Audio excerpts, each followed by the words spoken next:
Hi viewers, welcome to Display Repair. In this video there are a couple of kittens over there. Hope you can see them, they're pretty cute. Anyway, the point of this video is to warn you if you're going to change the battery on your car, that even on these older cars like my Skoda Fabia, there are a couple of things that you should take care of in order to avoid trouble. And I would especially recommend watching this video if you have a newer car. Why are we making this video? Well, a battery replacement is considered a routine job. You know, there's nothing that can go wrong there, but sadly on newer cars there are a couple of things you should consider. That doesn't have to be the case that you're gonna have problems like these, but at least have them in mind, okay? So I hope this video helps. Stay tuned.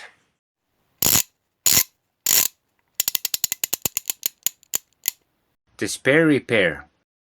Now, dear viewers, the first thing we would recommend to do before starting to replace the battery is to get in the car, pull the handbrake. In this case, the Skoda is with manual transmission.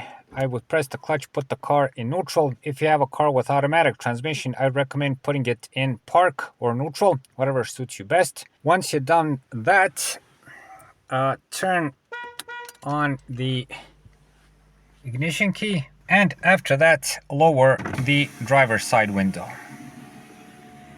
like this. Okay, the point is to get access to the passenger cabin. Once you've done that, turn off the ignition and pull out the ignition key. What I would also recommend is to check if the lights are turned off, if any of the appliances on the car are turned off, so when you replace the battery there isn't a big spark once you put the battery clamp back on. Okay, the main point of this is to have access to the passenger cabin when the battery is disconnected. I've witnessed this only a couple of times during my whole career as a technician, but when you take the battery clamp off, the car may lock, the ignition key may stay inside the ignition lock, and essentially you can get locked out of the car. And I had a case even when I replaced the battery back, the car wouldn't open. It was a big mess. It was a long time ago, but I can still remember it. So this is what I would always recommend doing. Before you disconnect the battery, pull the handbrake, put the car into neutral, lower the window, take out the ignition key, make sure that everything is turned off, and then continue disconnecting and replacing the battery. Another thing you should know, dear viewers, is that if you have a radio, CD player, or some other older appliance in your car, you may lose the radio code. Now, what happens in these cases when you take off the battery? On the Skoda, this is an aftermarket radio. It's not the best example, but in other Fabias, there is this factory radio. On lots of cars, there's a radio from the factory. When you take off the battery clamp and replace the battery, here, instead of the radio stations, appears a request to enter a 4-digit code, which you enter with these buttons down here. And if you have that code, no problem. But on lots of cars, especially if you bought the car secondhand, you can't find the code, and then you have to take out the radio.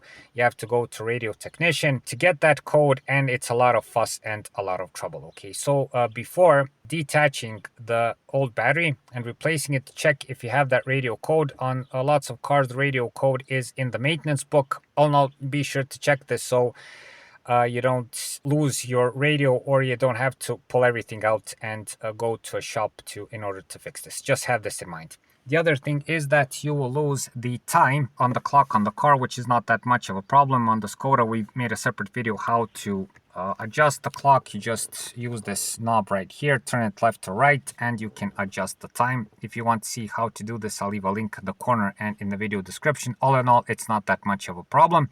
And those would be, on older cars, the two main things that you will lose when disconnecting the battery. Depending on other appliances, you may have various settings, various other appliances. You should be informed about what can happen when the battery is disconnected. What's even more important, if you have a multimedia system, most modern cars have these, what effect will it have when you have to replace the battery?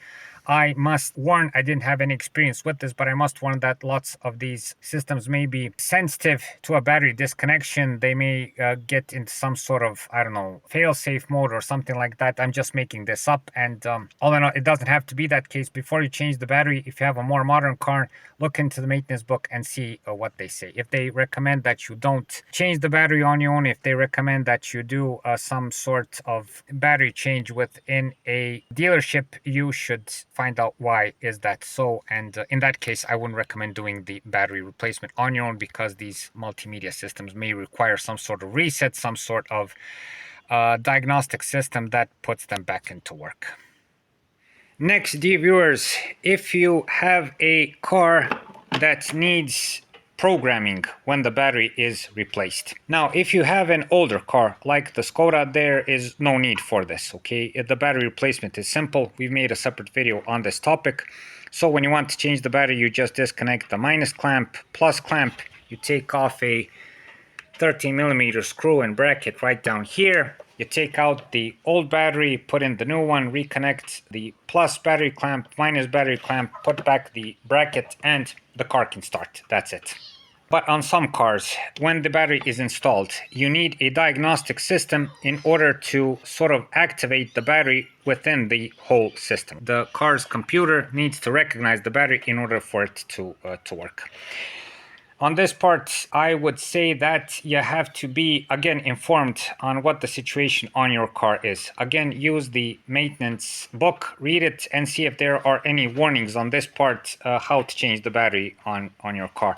And mind you, on some cars, the classical diagnostic systems don't work. So when you connect it through the OBD port, the car's computer can't read the diagnostic tool. They don't work with each other.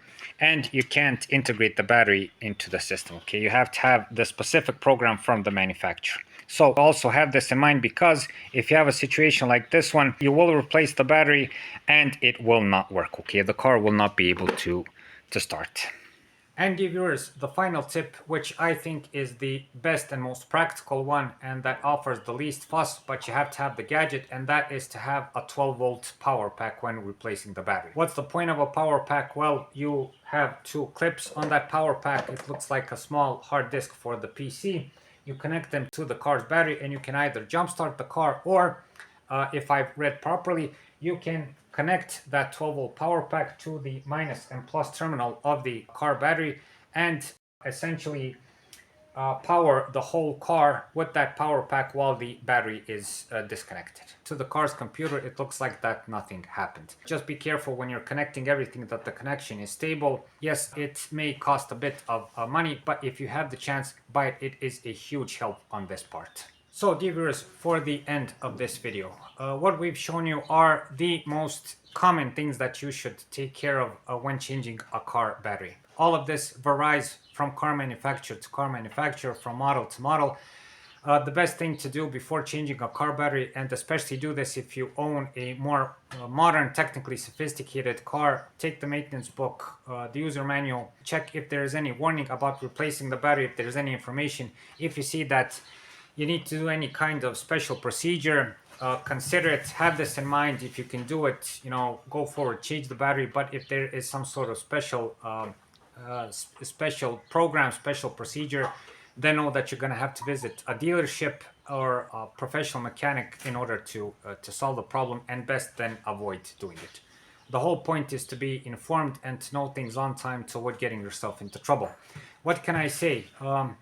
It seems to me that the times when you can buy a battery on a gas station, and just pull out the old battery, put in the new one, and do the whole procedure in a matter of 10 minutes and replace the battery and be on your way and continue your trip, are almost gone, okay? There are still cars where you can do this. They are mostly older cars. With the new ones, you have to be careful with what you're doing, especially pay attention if you have a start-stop system on your car. Then I think it's necessary to do to reprogram the battery. I don't know how to say this properly, okay? All in all, be informed before you do this. Thank you very much for watching. Thank you for your time. Please like and subscribe. It's a huge help for what we're doing.